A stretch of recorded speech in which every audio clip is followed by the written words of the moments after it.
Hello बच्चों, आज के इस वीडियो में मैं फिर से लेकर आई हूँ टॉप 14 एमसीक्यू छत्तीसगढ़ बोर्ड परीक्षा में 2026 में पूछे जाने वाले टॉप 20 एमसीक्यू।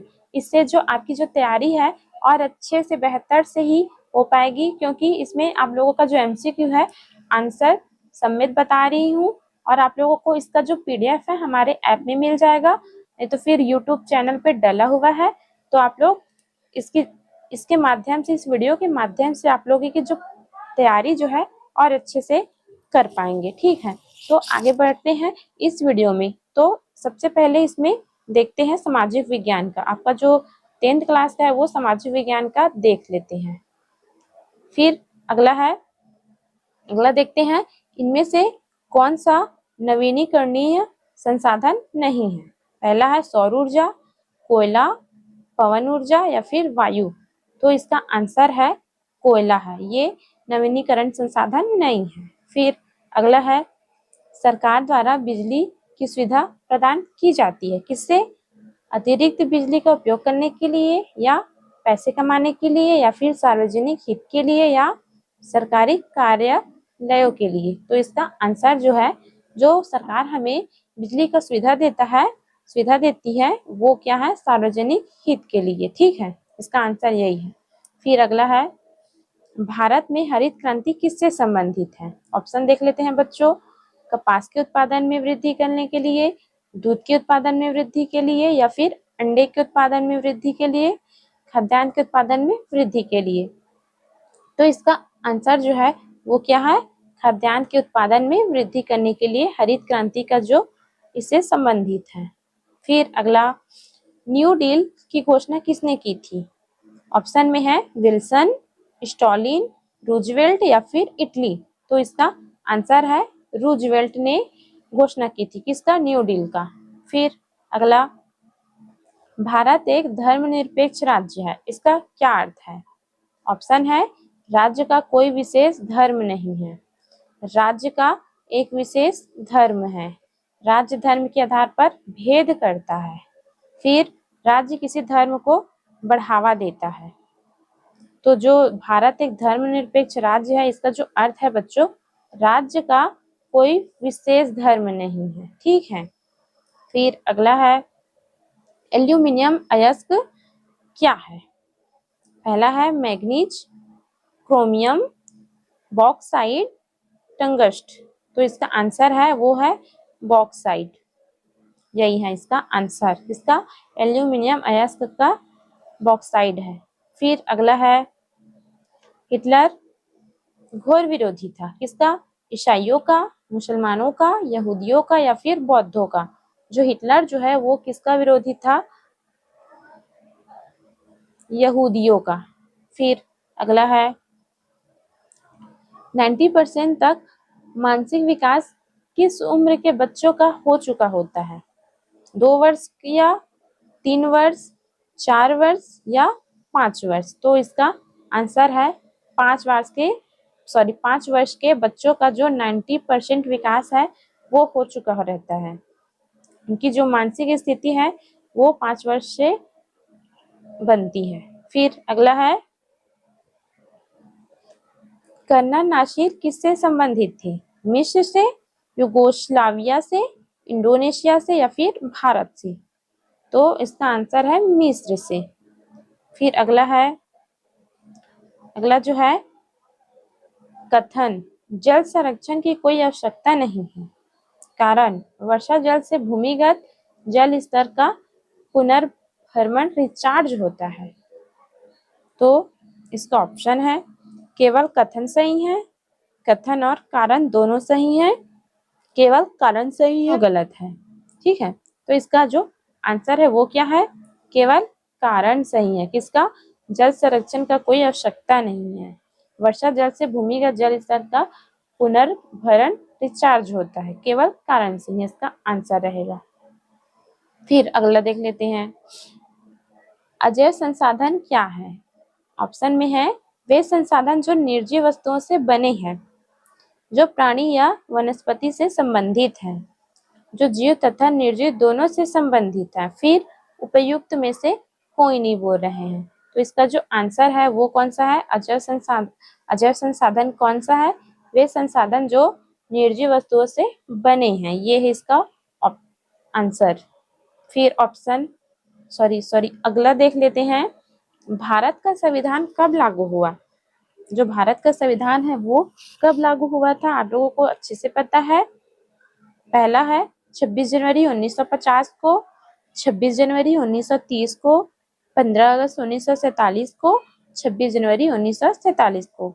तो इसका आंसर है वो पहला का ही है, 26 जनवरी 1950 को भारत का जो संविधान है वो लागू हुआ था। फिर अगला, विश्व में आर्थिक मंदी का क्या मतलब जो वर्ष है वो क्या है, कौन सा है? पहला है 1919, 1929, 1939, 1949। तो इसका आंसर है वो है 1929। आर्थिक मंदी का वर्ष 1929 को है। फिर अगला देख लेते हैं बच्चों। आप लोग इसको 1 मार्क्स के लिए आप लोग इसको अच्छे से करते चलना। आपकी जो तैयारी है वो अच्छे से कर लेना, क्योंकि ये 1 मार्क्स है, क्योंकि 1 मार्क्स MCQ पूछे ही जाते हैं। और ये आपका जो अगर 10 में 10 बन जाएगा तो आप लोगों का जो 10 मार्क्स है वो नहीं कटेगा, ठीक है। इसमें आप लोगों का 14 बता रही हूँ, तो आप लोगों की जो तैयारी है वो अच्छे से और हो पाएगी। तो फिर इसी का अगला और देख लेते हैं, ठीक है। परमाणु खनिज के लिए प्रसिद्ध खनिज है, कौन सा है? मतलब जो 14 का वो ए देख लेते हैं। इसमें ए भी 2 होगा। तो परमाणु खनिज के लिए प्रसिद्ध खनिज कौन सा है? पहला है ग्रेनाइट, फिर बॉक्साइट, यूरेनियम, थोरियम, फिर क्रोमाइट। तो इसका आंसर है वो कौन सा होगा? Uranium, thorium. फिर अगला है 15 का बी देख लेते हैं। वो उसमें ए देखे, अब बी। खनिज संसाधनों का उपयोग किसमें किया जाता है? पहला है भवन निर्माण में, परिवहन के साधन में, इलेक्ट्रॉनिक उपकरणों में, या फिर उपयुक्त सभी में। तो इसका जो आंसर है, जो खनिज संसाधनों का उपयोग किया जाता है, भवन निर्माण में करते हैं, क्योंकि घर वर बनाते हैं तो उसमें लगता ही है खनिज पदार्थ। फिर परिवहन के साधन में होता है, इलेक्ट्रॉनिक उपकरणों में होता है, यानी कि आप लोगों का ये तीनों है वो आ जाएगा। इसका जो आंसर है वो आ जाएगा उपयुक्त सभी, ठीक है। फिर अगला, नाजीवाद का मुख्य सिद्धांत क्या था? जो नाजीवाद का जो मुख्य सिद्धांत था वो कौन सा था?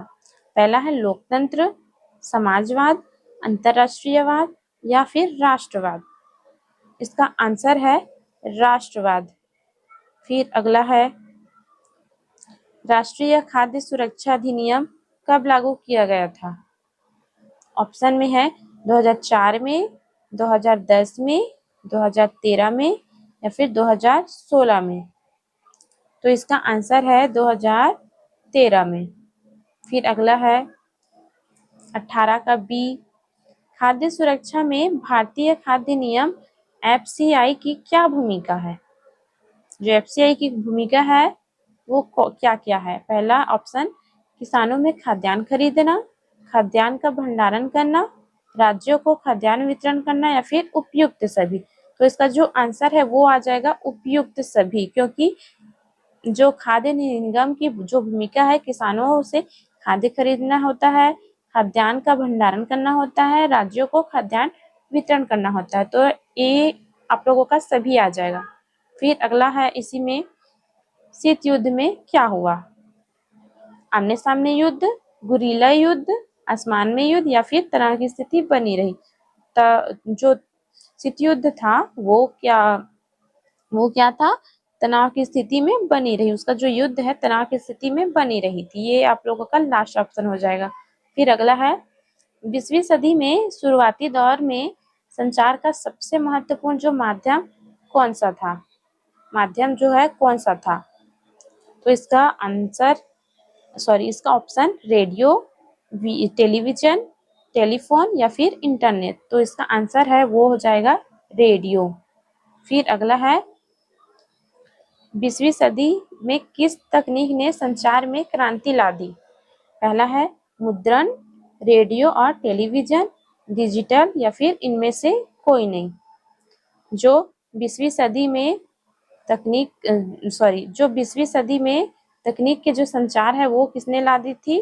रेडियो और टेलीविजन ने। इस क्रांति ने 20वीं सदी में तकनीक का संचार किया। अगला देख लेते हैं, जीडीपी का क्या अर्थ है? जीडीपी का जो पूरा नाम क्या है? सकल डेयरी उत्पाद, सकल घरेलू उत्पाद, बड़ी विकास परियोजना या फिर बड़े घरेलू उत्पाद। तो इसका आंसर वो क्या आ जाएगा?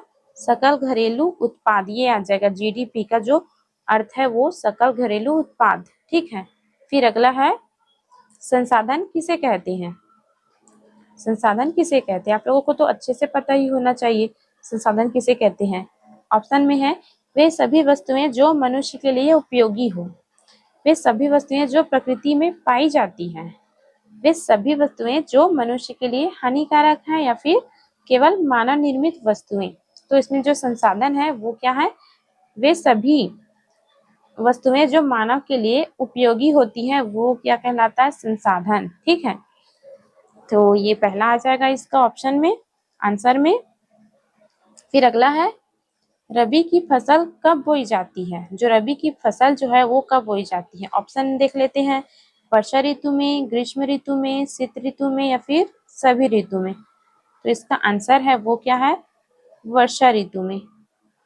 फिर अगला है, भविष्य की मुद्रा होगी प्लास्टिक मनी, जानवर, सोने के सिक्के या फिर उपरोक्त सभी। इसका आंसर जो है प्लास्टिक मनी आ जाएगा। फिर अगला है, मित्र राष्ट्र में कौन कौन से देश थे? जो मित्र राष्ट्र थे उसमें कौन कौन से देश थे? पहला है ऑप्शन में जर्मनी, इटली, जापान, फिर नेक्स्ट ब्रिटेन, जर्मनी, इटली, फिर है फ्रांस, जर्मनी, जापान, फिर अगला ब्रिटेन, फ्रांस और रूस। तो इसका आंसर है वो क्या आ जाएगा? ब्रिटेन, फ्रांस और रूस इसका आंसर है। जो मित्र राष्ट्र थे वो कौन कौन से थे? ब्रिटेन, फ्रांस और रूस मित्र राष्ट्र देश थे। ठीक है, फिर अगला है, सरकारी बजट का मुख्य उद्देश्य क्या है? जो सरकारी बजट का जो मुख्य उद्देश्य है वो क्या है? पहला इसमें ऑप्शन देख लेते हैं, आर्थिक विकास का प्रोत्साहन करना, क्षेत्रीय असमानताओं को कम करना, सार्वजनिक उद्यमों का प्रबंधन करना या फिर उपरोक्त सभी। तो इसमें आप लोगों का जो आंसर है वो क्या आ जाएगा? सभी आ जाएंगे, क्योंकि जो सरकारी बजट का जो कार्य होता है आर्थिक विकास को प्रोत्साहन देना होता है, क्षेत्रीय असमानताओं को कम करना होता है और सार्वजनिक उद्यमों का प्रबंधन करना होता है। तो इसका आंसर है उपरोक्त सभी। ठीक है, ये इसका आंसर हो जाएगा। फिर अगला है, भारत में आने वाला प्रथम पुर्तगाली कौन था? जो पुर्तगाली था वो सबसे पहले भारत कौन आया था? तो इसमें आप लोगों को सबसे ही पता ही होगा कि इसमें जो पुर्तगाली था वो कौन था? Vasco D gamma. इसमें ऑप्शन बताने की जरूरत नहीं है क्योंकि आप लोगों को पता ही, क्योंकि आप लोग 10th क्लास के बच्चे हो तो आप लोगों को इतना तो पता ही होना चाहिए, क्योंकि भारत में जो सबसे पहले आए थे वो कौन थे? वास्को डी गामा थे। ठीक है, फिर अगला बढ़ते हैं। अगला है, मध्याह्न भोजन में क्या क्या दिया जाता है? केवल दाल चावल, उच्च गुणवत्ता या युक्त पौष्टिक आहार, दूध या फल और शेष भोजन। तो इसमें आंसर है वो कौन सा आ जाएगा? उच्च गुणवत्ता युक्त पौष्टिक आहार। जो मध्याह्न भोजन है जो पहली से लेके 8वीं तक देते हैं वो मध्याह्न भोजन है, तो इसमें उच्च गुणवत्ता युक्त पौष्टिक आहार होता है। फिर अगला है 30 का ए, भारतीय भाषा में प्रथम पत्रिका की शुरुआत कब हुई थी? तो सन 1818 में, सन 1820 में, सन 1857 में या फिर 1920 में। तो इसका आंसर है वो 1818 में आ जाएगा। इसका जो भारतीय भाषा में प्रथम पत्रिका की जो शुरुआत है वो 1818 में हुआ था। फिर इसी में का बी है, भारत की प्रथम पत्रिका क्या है? पहला है मिराट दल अखबार, केसरी, दिग्दर्शिका, टाइम्स ऑफ इंडिया। तो इसका आंसर है वो क्या हो जाएगा? दिग्दर्शिका। अगला है, लोकसभा में अनुसूचित जाति के लिए आरक्षित सीटें कितनी हैं? पहला है 84, फिर 47, 48 या 74। जो अनुसूचित जाति के लिए जो आरक्षित सीटें हैं वो कितनी है बच्चों? 84। ये आ जाएगा इसका उत्तर। फिर अगला चलते हैं। राजस्थान में कृषि भूमि के विस्तार होने का क्या कारण है? उत्तम बीज का प्रयोग करना, वन भूमि की कटाई होना, सिंचाई सुविधा में वृद्धि, खाद्यान्न की मांग में वृद्धि। तो इसका आंसर है वो क्या है? सिंचाई सुविधा में वृद्धि करना। फिर अगला है, पर्यावरणीय दृष्टि में कितने प्रतिशत भूभाग पर वन होने चाहिए? जो पर्यावरण की दृष्टि से कितने प्रतिशत पर भूभाग होने चाहिए? इसमें ऑप्शन पहला 33%, 25%, 20% या फिर 30%। तो जो हमारे जो भूभाग वन है वो कितने परसेंट होने चाहिए? 33% होने चाहिए पर्यावरण की दृष्टि से। ठीक है, फिर अगला चलते हैं। कौन सी फसल मिट्टी की उर्वरता बढ़ाने में मदद करती है? जो मिट्टी की उर्वरता बढ़ाती है वो कौन कौन सी है? ऑप्शन में है धान, मक्का, दलहन या फिर गन्ना। धान तो सभी लोग बोते हैं, लेकिन धान लगातार धान बोने से जो मिट्टी की उर्वरता है वो कम हो जाती है। तो इसको जो मिट्टी की उर्वरता को बढ़ाने के लिए सबसे फायदेमंद क्या कौन सा है? दलहन है इसका आंसर। ठीक है, फिर अगला है, विधायिका का मुख्य कार्य क्या है? कानून को लागू करना, कानूनों की व्याख्या करना, कानूनों का निर्माण करना, विवादों का समाधान करना। तो इसका आंसर है वो कौन है? कानूनों का निर्माण करना। किसकी मुख्य कार्य है? विधायिका की। ठीक है, फिर अगला चलते हैं। इनमें से कौन दलहन की फसल नहीं है? जो दलहन की फसल है वो कौन नहीं है? पहला है चना, अरहर, बाजरा या फिर मसूर। तो इसमें आंसर आ जाएगा आप लोगों का बाजरा। इनमें से कौन सा दलहन की फसल नहीं है? तो जो दलहन की फसल नहीं है वो कौन है? बाजरा। ठीक है, फिर अगला है, स्टील अथॉरिटी ऑफ इंडिया की स्थापना कब हुई थी? तो इसको ऑप्शन में देखते हैं। 1971 में, 1972 में, 1975 में या फिर 1973 में। जो स्टील अथॉरिटी ऑफ इंडिया की जो स्थापना है वो कब हुई थी? 1973 में। ठीक है, ये इसका आंसर हो जाएगा। फिर आगे बढ़ते हैं। इटली का फांसीवादी तानाशाह कौन था? ऑप्शन में हिटलर, स्टालिन, मुसोलिनी या फिर रूजवेल्ट। जो इटली का फांसीवादी तानाशाह था वो कौन आ जाएगा? मुसोलिनी। ये इसका तानाशाह था। ठीक है, किसका? इटली का। फिर अगला है, बफर स्टॉक क्या है? ऑप्शन में है अमीर व्यक्ति द्वारा अधिशेष अनाज का भंडार, फिर व्यक्ति द्वारा अधिशेष अनाज का भंडार, सरकार द्वारा अधिशेष अनाज का भंडार, फिर व्यापारी द्वारा अधिशेष अनाज का भंडार। तो इसमें क्या आ जाएगा? बफर स्टॉक मतलब सरकार द्वारा अधिशेष अनाज का भंडार। इसका जो आंसर है वो हो जाएगा। फिर अगला और लास्ट देख लेते हैं। एशिया का अफ्रीका में उपनिवेशवाद के खात्मे का मुख्य कारण क्या था? पहला है यूरोपीय देशों की आपसी लड़ाई, फिर दूसरा है उपनिवेशित देशों में राष्ट्रवाद का उदय, फिर यूरोपीय देशों की आर्थिक मंदी, लास्ट है उपनिवेशित देशों में अकाल। तो इसका आंसर है वो क्या हो जाएगा? उपनिवेशित देशों में राष्ट्रवाद का उदय। किसमें? एशिया अफ्रीका में खात्मे का जो मुख्य कारण है उपनिवेशित देशों में राष्ट्रवाद का उदय। तो बच्चों ये रहा आप लोगों का टॉप 14 MCQ क्वेश्चन। आप लोग इसको अच्छे से कर लेना। ठीक है, फिर अब मिलते हैं नेक्स्ट वीडियो में। Thank you. आप लोग की जो तैयारी जो है अच्छे से करना बोर्ड एग्जाम के लिए। नेक्स्ट वीडियो में मिलते हैं। Thank you.